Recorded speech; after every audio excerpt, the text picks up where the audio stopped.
CPU గురించి explain చేస్తున్నాను.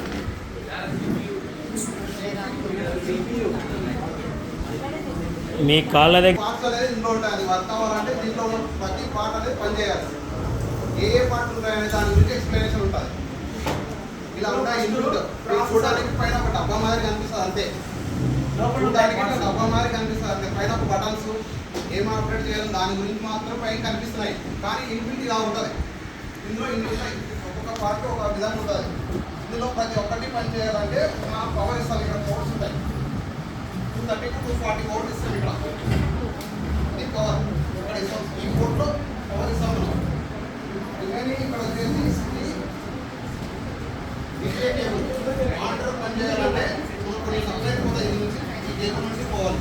Monitor మనకు కనపడాలన్న దాని గురించి ఈ కోడ్ నుంచి ప్రతి ఒక్కటి బయటకు వస్తుంది. సిగ్నల్స్ మాదిరి వస్తాయి. దానికి సార్ చెప్పారు డిజిటల్ సిగ్నల్స్ అని. అది డిజిటల్ సిగ్నల్ మాదిరిగానే వస్తుంది. మానిటర్ అనేది అనలైజింగ్ చేసుకొని మనకి ఒక బొమ్మ మాదిరి కనిపిస్తుంది. డిస్ప్లే అట్లా కనిపిస్తుంది అంటే దాంట్లో మళ్ళీ ఒక సాఫ్ట్వేర్ ఉంటుంది.